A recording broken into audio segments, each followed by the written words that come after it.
Hey there, Susan here. I hope you are rocking your day. I acknowledge you for taking a few minutes to invest in yourself, your knowledge and wisdom here on Raw and Real Entrepreneurship. And there are a lot of changes coming up to the show. And I encourage you after this episode to go check out my latest startup diary, where I'm chronicling everything that's happening with the build of my new company from the very beginning and to what is going on now. My guest today is an incredible founder, and she has co founded a company that is a piece of technology that is being utilized by Fortune 500 companies to help their CEOs really discover their strengths, to be able to know where the best place is to expend their energy, and most importantly, to know themselves. And when we think about why companies fail, it's often that the founder is putting their energy in too many places that don't make sense, or they don't have the right team. The team doesn't have the right strengths. And so today we're going to unpack that. And this particular founder is so resilient. You're going to hear about her journey during the recession and what it's like when your largest client goes bankrupt and how she navigated that, and to her family challenges and how she stepped in as a wife and a mom and a grandma when her family needed her the most. But her company actually grew during that time, even though she was working less time. So she's going to tell you how she did that. So she is the co-founder at Simpli5. And as I said, this is a software that is being utilized by Fortune 500 companies, by leading universities, healthcare organizations, and they're using it to help to boost their team collaboration and success. And some of her clients include LinkedIn, VMware, and Sutton Health. So this founder is the one and only Karen Gordon. So as we go into the show, don't forget, hit the subscribe button. There have been some changes over at our friends Apple. So a whole bunch of subscribers with the update are still not subscribed to the show. Make sure you do that wherever you're listening to the show. We're on Spotify. We're all over the place. So make sure you hit the subscribe button so you don't miss an episode. And if you aren't following on YouTube, go over to Raw and Real Entrepreneurship on YouTube, because all of our episodes are over there as well. So with that, let's go ahead and you can hear my interview with the amazing Karen Gordon. This is Raw and Real Entrepreneurship, the show that brings the no-nonsense truth of what is required to start, grow, and scale your business. I am your host, Susan Sly. Well, hey everyone, wherever you are in the world, I hope you're having an amazing day. And I was having such a good conversation with my guest today. I'm like, oh, we got to record. Like, we have so much in common. We're mothers of dragons. I mean, we're mothers of 4 children. We have some of our favorite states in common, and just incredible journey. And I admire this woman so much. And as I was sharing in the intro, she is a multi-time founder. She has navigated some incredible challenges. And Karen, I'm just going to jump right in, and I want to go to pre-recession. I mean, you are helming a company. You go from $1 million a month to 0 in a month. And as the world is collapsing, you seem to bounce back from that. Like, I'm in so much awe as I was researching and preparing for our show today. So could you share, like, tell everyone what the company was and just sort of walk us through what happened? Yeah, well, first of all, thank you so much for having me on the show today. I really appreciate it, and I'm looking forward to our conversation. That was an interesting time, right around 2008, when everything, went south. It had been a great ride, and we grew very, very quickly, 1,100% in 3 years. And my biggest customer went bankrupt. And they, at the time, were doing about $1 million a month with us, like you said, and they went from $1 million to nothing.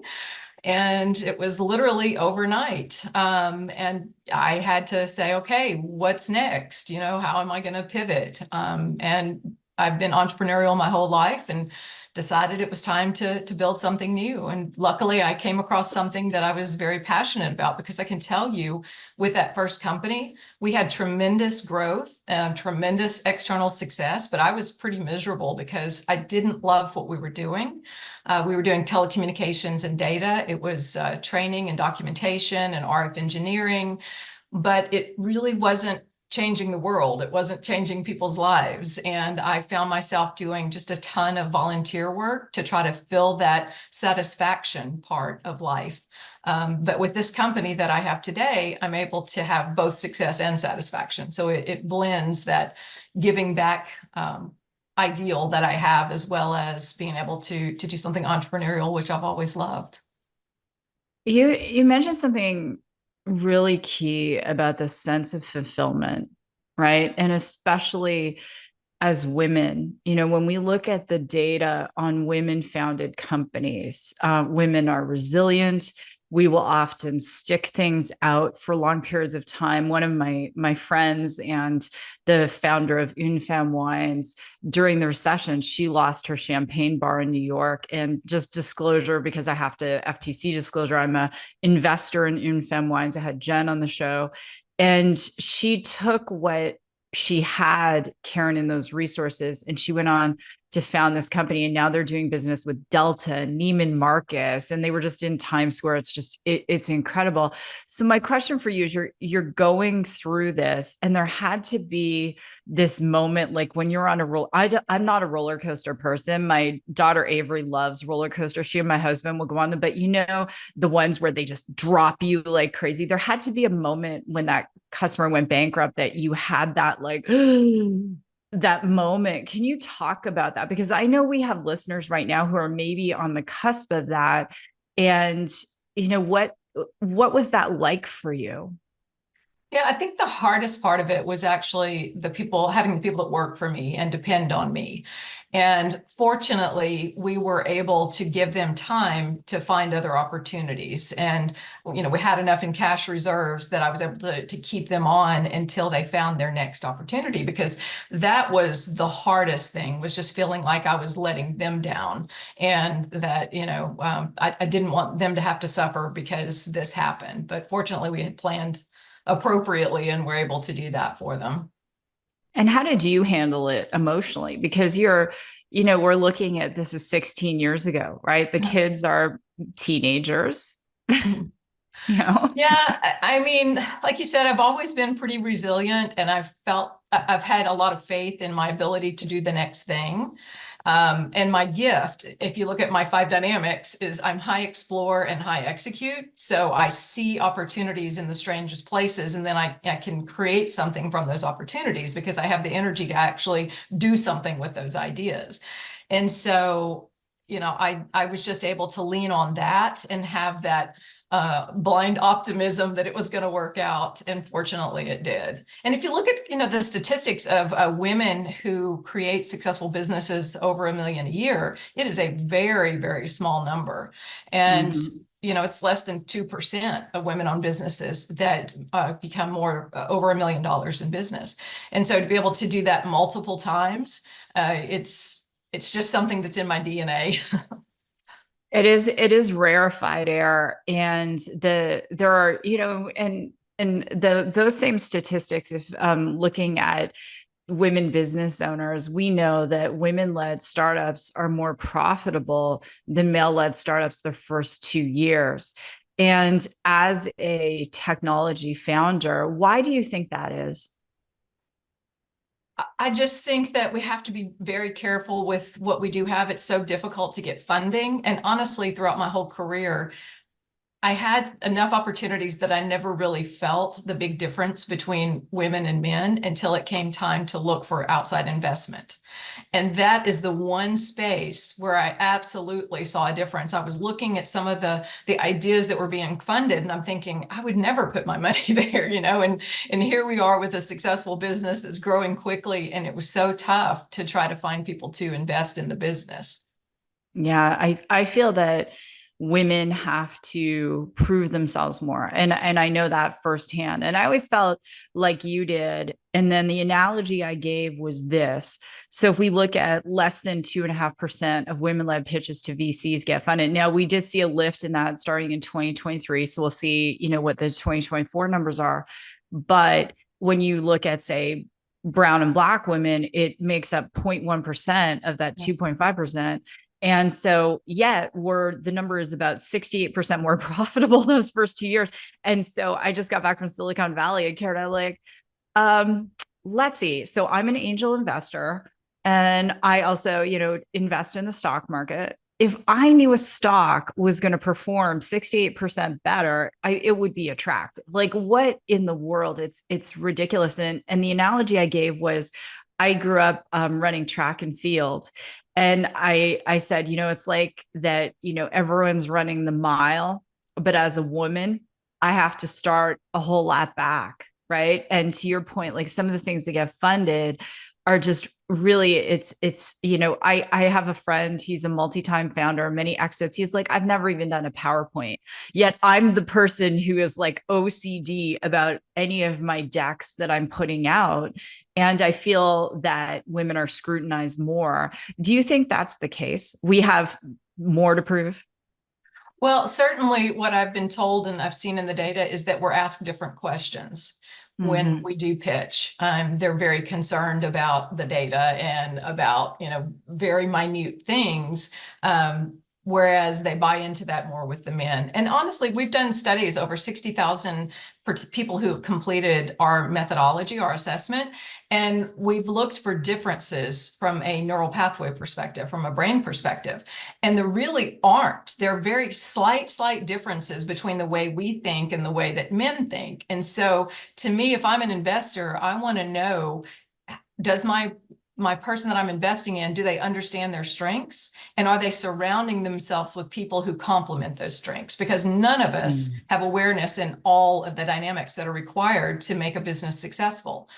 Some of us are great on ideation, some of us are great on connecting, some are great on detailed work, and some are great on getting things done. And we're a blend of those energies, but none of us are high in all four. So to me, a great leader is someone who surrounds themselves with other people who complement them. And what do you think your superpower is? If you had to pick one? Yeah, definitely the strategy piece, the ideation piece, seeing things that others don't see, being able to see 2 and 3 steps down the line. Oftentimes with customers, if we're talking with a customer, I'll say, okay, well, if we say this, then this is going to happen. If we do this, then this is going to happen. So it's being able to predict the future, if you will, and just seeing what's on the edges has always been my superpower. Oh, well, I'll have to ask you in a moment, what are you seeing for the future? We'll talk about that. Going back to, so you decided to acquire a company, and I just want to pause here, girlfriend, for a minute, because, okay, biggest customer goes bankrupt, and then suddenly you fortunately have cash reserves. You're, from what I've researched on you, you're very fiscally conservative, brilliant, so you're able to support your employees. Some people would be like, I'm just going to take some time off, or I'm going to get a job. No, you right away you go and buy a company. Talk about that. Well, I bought the intellectual property because the company itself, the gentleman who was running it, he was a brilliant scientist, learning diagnostician, social psychologist, but he was not a businessman. So I didn't want to inherit any issues that he might have created. So I bought the IP and created a new company. And, I'm always thinking that way. As a matter of fact, I know what my semi-retirement plan is going to be. I bought 18 acres in Maine on the lake, and I know I want to host leadership retreats there, and so that way I can work part of the year and not the whole year when I'm ready to get to that point. Invite me. I'm coming. We'll go skiing at Sugarloaf, since you and I have both great memories there. We'll make some epic Maine blueberry pancakes, sister, and it'll be amazing. That was one of the things Karen and I were talking about before the show. Our mutual love of Maine is that it's like, yeah, God's country. So yeah, semi-retirement. I can't even, in my 50s. I just laugh. I don't even say the R word because it's not happening. I come from a long line of people who don't retire, they just expire. So that is my retirement plan is death. Yeah, well, we say rewire instead of retire, Yeah. basically. So it's just shifting what your focus is. But no, I certainly don't see myself, just kicking back and doing nothing anytime soon. No, and I have the longest list of things I want to do in life. And as a sidebar in my research, so Karen's mother decides at 88, I believe, if I have this right, that she wants to go to Turkey and she starts learning Turkish. And in my former past life, when I was co-CEO, co-founder of Radius AI, we had an office in Turkey, and that's not an easy language. Like that, oh my gosh. Like, so you clearly have the in your DNA that there's a whole, long road ahead of you of so many things to accomplish. I want to ask you a question. You buy the IP for this company and you spin up a new company, and really taking a look at what makes humans tick and how they make decisions and how they grow into their leadership. What was something perhaps surprising you learned from that data?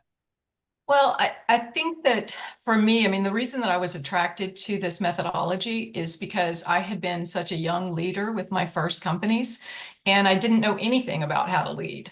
And so it was a blind spot. And as I mentioned to you before the call, I'm lowest in what we call excite, which is being focused on people and looking at what their needs are. And I had tried other things in my previous companies, brought in other products. And I was like, okay, that's interesting.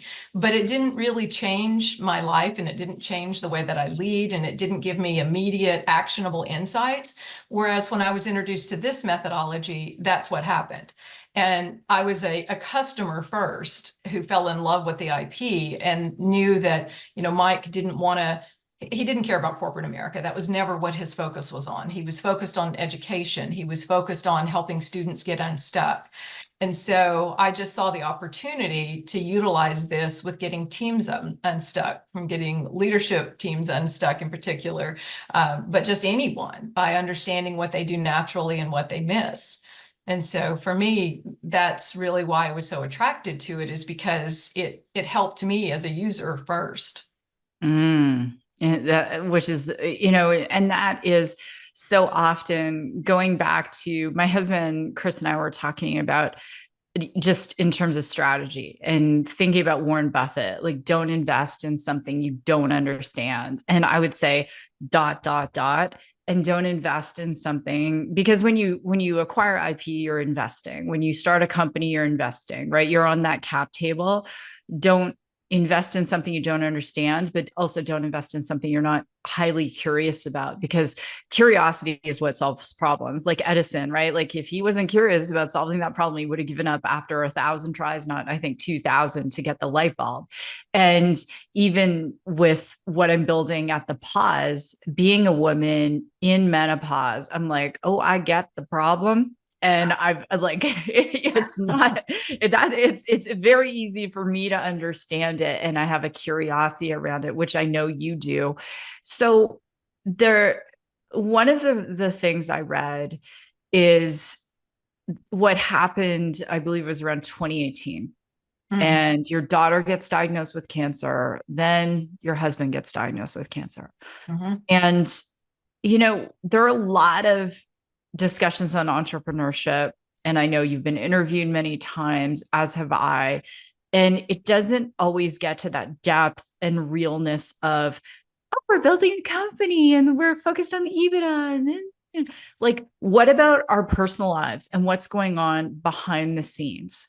And I would say, and I haven't seen the data, but women are able to have challenges happening and still produce, because we are wired that way, where sometimes they'll take people out of the game.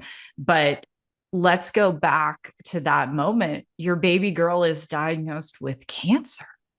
Like, Yeah, and it was a crazy time in that we had spent a couple of years trying to come up with the new product, the new platform, and it was released in 2018 as well.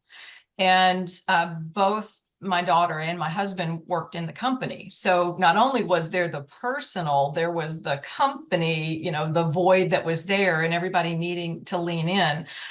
With Emily, it was shocking because, she found out because she took a fall at a CrossFit competition. She was a healthy eater, worked out all the time.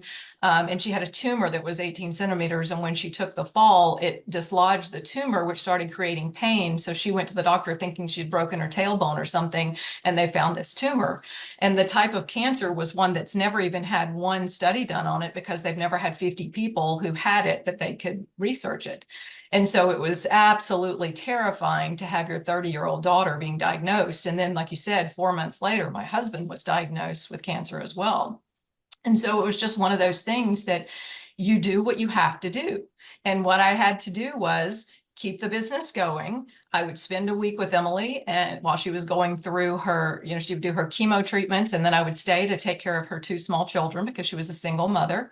Then I would come back, and then my husband would have chemo, and I would be with him while still working in both places. And then I'd have a week off, and then it would start all over again.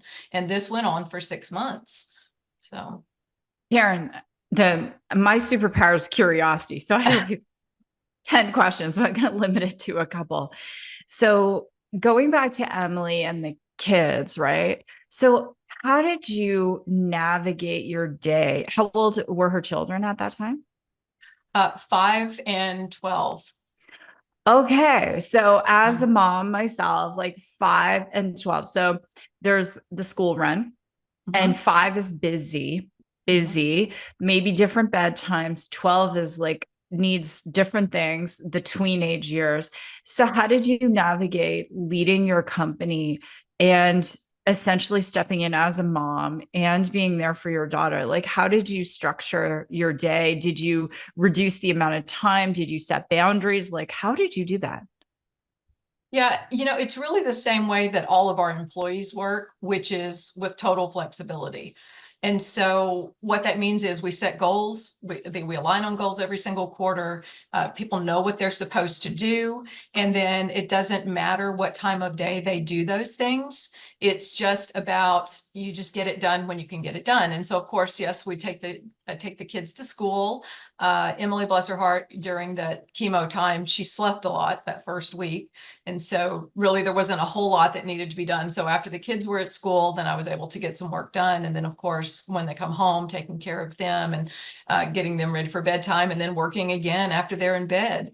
And so it's just finding those moments, finding those opportunities, and also having a great team around me who supported me and leaned in and helped where they could help. And then also it forces you to kind of look at your business to say, okay, what am I doing that I can optimize in other ways?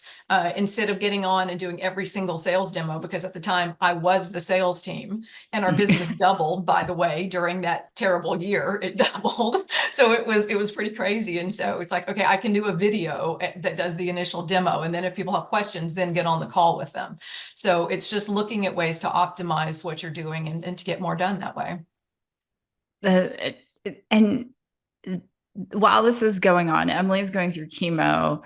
Your husband gets diagnosed. Was he symptomatic? Like, what kind of cancer did he have? Colon cancer, and he's unfortunately still dealing with it. Oh my gosh. Well, I will add him. I have a very extensive prayer list. And what were his symptoms? Because in colorectal cancer, I'm just going to do a PSA for a minute. So prior to artificial intelligence, my background was holistic health for many decades. And so in Canada, colorectal cancer is the top killing cancer, was the top killing cancer. And often people don't have symptoms. Did he have symptoms? He did, and he ignored them. He self-diagnosed, and finally it just got to the point where, he was having so many stomach issues that we couldn't do anything. We couldn't go anywhere, and we were actually headed to, because I just put my foot down and I said, my friends were having a party, that's an annual party. I really wanted to go there. It was 3 hours away, and we get on the road to go to this party, and I could tell he was absolutely miserable. He was in pain. He was not feeling well. And I said, look, you're either going to the doctor or I'm divorcing you. Like, something is wrong here. And so when they did the colonoscopy, they immediately saw that, there was a tumor, and kind of started this journey. And Yeah. So it's been a long haul with that one. Yeah. And there's one night, some of the listeners who've been longtime listeners have heard this story, but I was in LA for a speaking event. And the night before, I'm in the hotel and I'm flipping through, and it was A&E biography. It was Natalie Cole. And she said the most profound thing. I think I've quoted it so many times, that there's an old church saying, you only see the glory, you don't know the story. Mm. And I remember thinking about that, and how often do we see, especially, people who are leading, women who are leading, men who are leading, and you don't really know what's going on. They're just looking at the results and what are they, how's the company growing, and all of that, but what's going on behind the scenes. And so kudos to you, my friend, if no one has told you today, like seriously, it's absolutely incredible. You said something really interesting about the employees setting the goals quarterly and flexibility. And there's this whole movement, bring people back to the office, and people don't want to go to the office. And I know I personally don't want to be in an office. Like I don't. And so what is your philosophy on that? Because it's tough to say flexibility and then also say, well, you have to be in an office 9 to 5. Yeah. Right. So, my first company was started around 2000, and we were remote back then. We had no Zoom. We didn't have all these great things that helped us with that. I was just on the phone all the time. I was in Florida. My employees were mostly in Dallas, and my customers were global. And so my first workforce, because it started with just me doing documentation and training, and then as I kept seeing more and more opportunities and picking up more and more contracts, I looked for an untapped workforce, and that untapped workforce were women like myself who had actually stepped out of the workforce. They were trained, they knew what they needed to do, but they wanted to be there to send their kids to school and when they got home in the afternoons. And so when I brought that first group of ladies on, I basically told them, I don't care if you work from midnight till 8 a.m. as long as you get the job done with high quality and you get it done on time. And so I've always been of the philosophy, if as long as you have great communication around expectations, as long as you have great support, as long as you are open and willing to connect with your employees, they'll get their job done and they'll do it happily. Actually, one of our employees just wrote an article recently that was in Authority magazine. It's actually my youngest daughter, I'll say that. And she's very big on work-life balance and, not living to work, but working to live. And so she just wrote an article about that, about how this next generation, that's what's important to them. It's not about climbing the corporate ladder. It's about enjoying your life during the time when you're also working. Absolutely. And those boundaries become leaky boundaries, right? Like even for myself, our youngest daughter is 14, and I drive her to school every morning at 7 a.m. And so people will say, like, we have, we're doing our DevOps, we have some overseas folks, domestic folks, East Coast folks, like 7 a.m. Can you meet? And I'm like, no, I can't. The answer is no. It's the who sang that song? Megan Trainor. Mhm. My name is no. Like I'm like no, no. Yeah. I'm the CEO of the company, and the answer is no.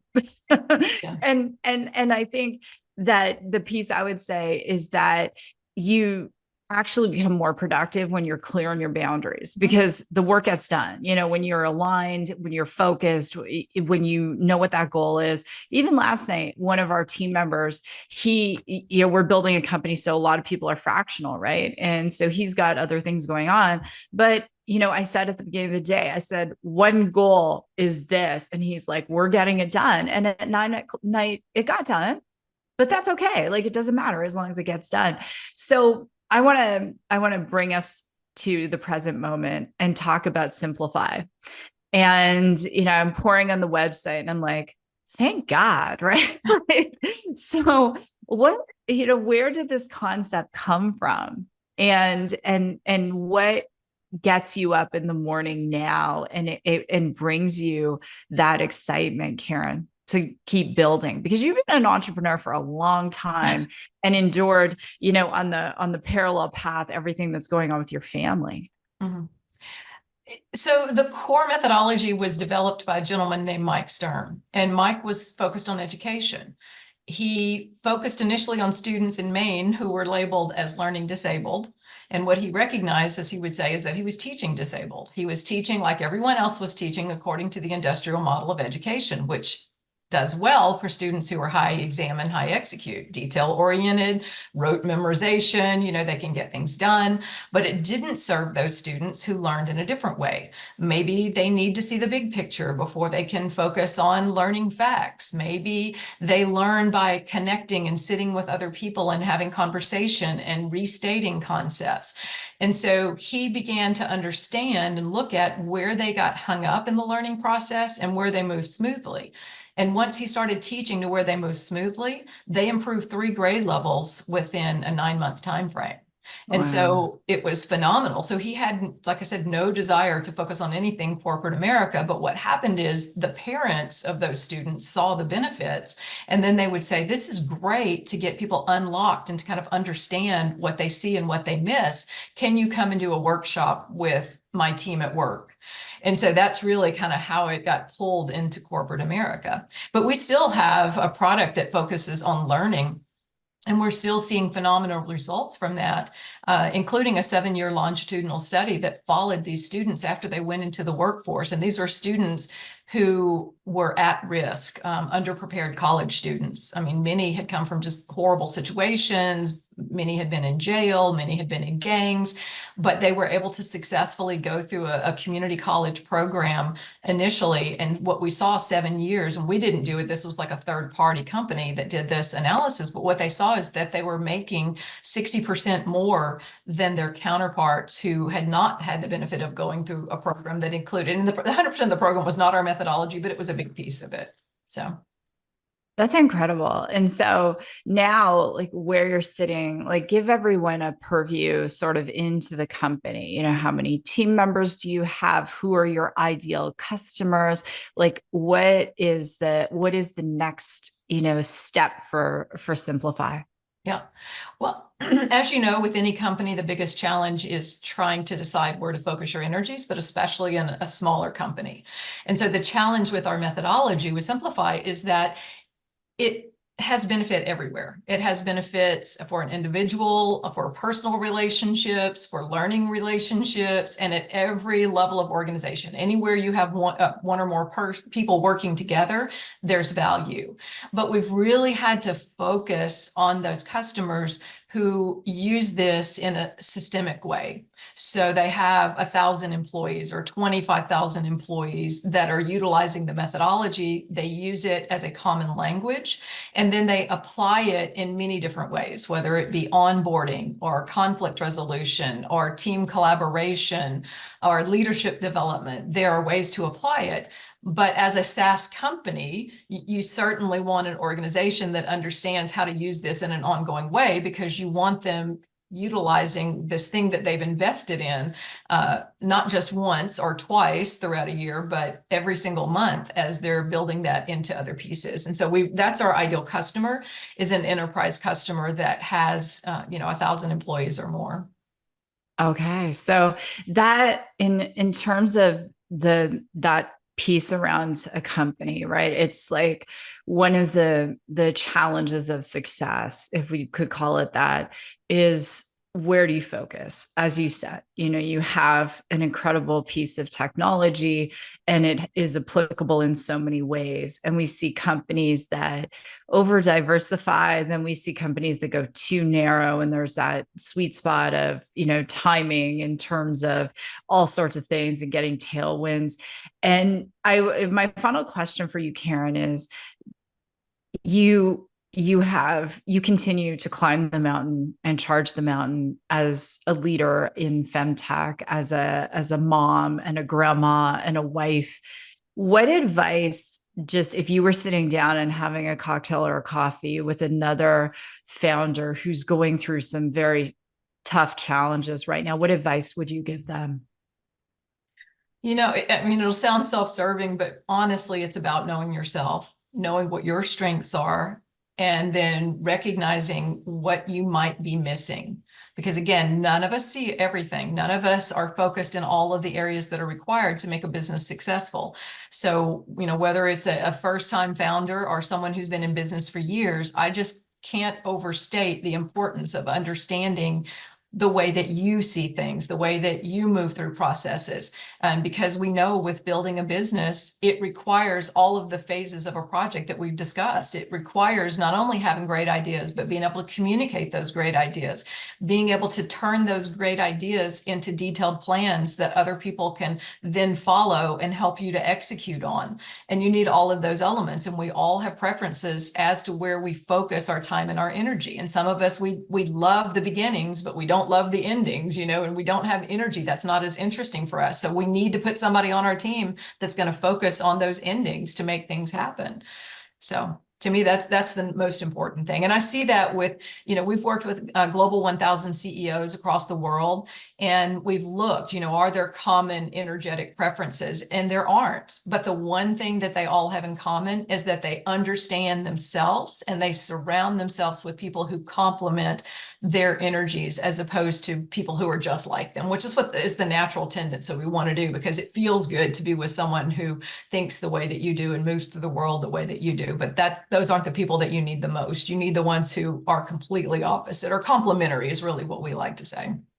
Yeah, and that's beautiful, because you think a lot of times when people are choosing co-founders or they're choosing leaders, they're directors and above, they look for those similarities and not necessarily what's going to complement them. Because if everyone's putting their energy in the certain area that does really excite them, then a lot of things are lacking. And it's like you said with Mike and acquiring the IP. I've known many Mikes that, they love research and data, but don't put them in front of a customer. Don't have them, go out and do pitches or anything like that. That's not their strength. And we need all of those strengths surrounding us. So Karen, sorry, you want to jump out and say something? Oh, I was just going to say, that one of the people that Mike helped to get unstuck was Doug Engelbart. And since you're in the tech space, you probably are aware of who Doug is, but he's the one that did the mother of all demos, and he created the mouse. I know IDEO perfected it, but he created it. And Doug was getting stuck because he was so high in what we call explore, this ideation phase, that he only wanted to surround himself with people who were just like him. But then that meant he was having trouble getting buy-in on his concepts because he was so far out there. They were so creative and so ahead of their time. And so he brought Mike in, and Mike helped to get him unstuck and to make him realize that he needed these people that he kept firing. He needed them because they saw it a different way, and they would help him to bring these products to market. And when Mike passed away, Doug was at the service, and he credited Mike with really helping him get unstuck in his career. So it's amazing the power of that methodology. And so can people who are small business owners or solopreneurs, can they use the simplified system as well, or is it just for large companies? No. So what we did is instead of just ignoring that segment of the market, we created a self-service product. And so it starts with a conversation with one of our salespeople to kind of understand the size of your organization and what you're hoping to do. And then if it's, the right fit, then we'll move them into the self-service org, and they're able to buy the licenses that they need, and they get emails throughout the year to kind of help them to understand how to apply it. And there's online training that's built into the software. So absolutely, we have something for everyone, but we just, we spend the most of our time and our energy with our enterprise customers. So.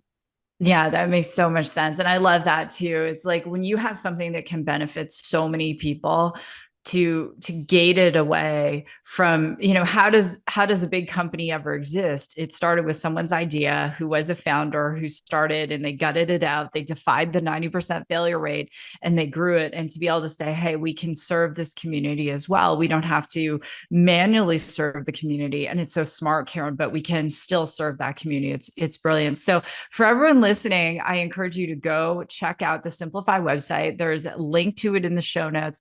And Karen, I just want to commend you for your brilliance, for your vision, and your tenacity, sister. I mean, seriously, I think that just from the bottom of my heart, that resilience, mom to mom, wife to wife, and that you're still out there giving and serving is just tremendous. So thank you so much for being here. Well, thank you, Susan. I've enjoyed the conversation. Appreciate your time. Well, thank you. All right, everyone. Well, I hope you love the show. Go ahead, tag us on social at Raw and Real Entrepreneurship. Share the show. And if you have a comment or a question, go ahead, go to susansly.com. I read them all. And with that, God bless. Go rock your day. And I will see you in the next episode.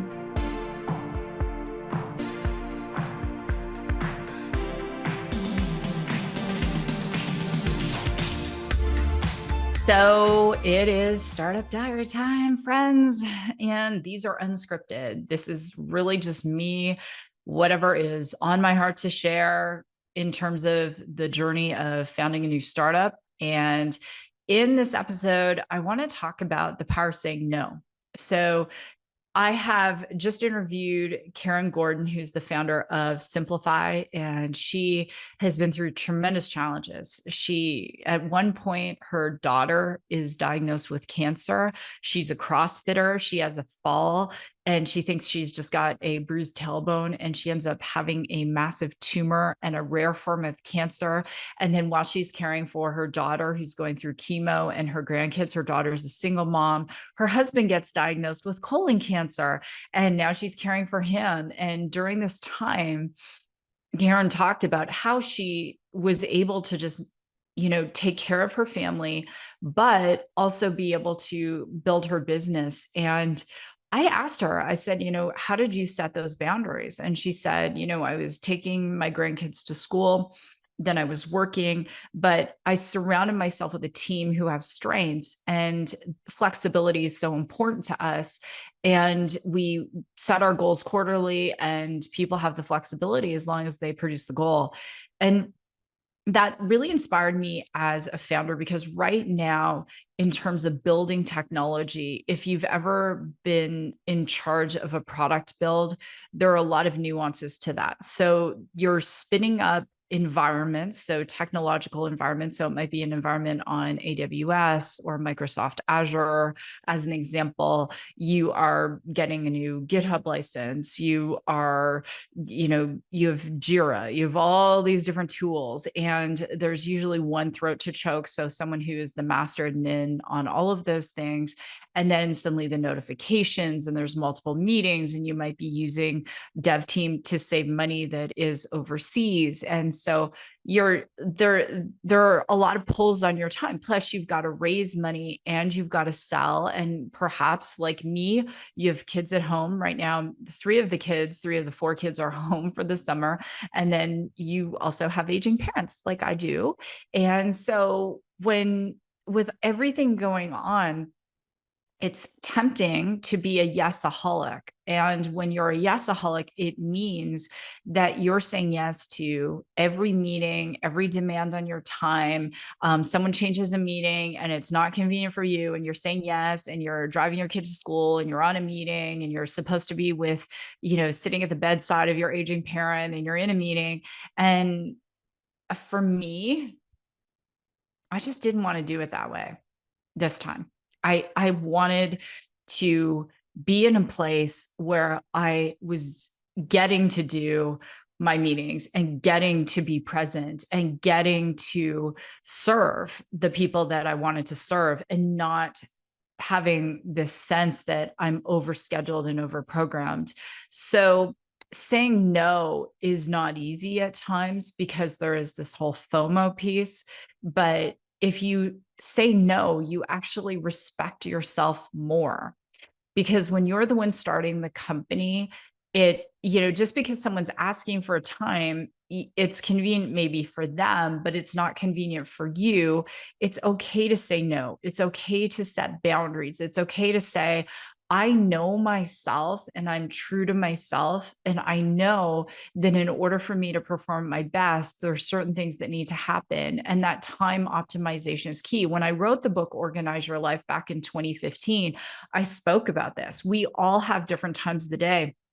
when we have the most energy. For me, it's the morning. I make the best decisions in the morning. I'm clearest in the morning. But in the morning, for me to get to that place, there are three key things that I need to do. And one of the key things is taking about 45 minutes to pray and meditate. And then the second key thing is to be able to go and get some form of a cardio workout in, and I'll do weights later in the day. And the third thing is to send out gratitude messages to my husband and kids. And once I do those things, then my head is on straight and I'm ready to be the CEO and founder that I need to be for my team, for the investors, for our partners, and so forth.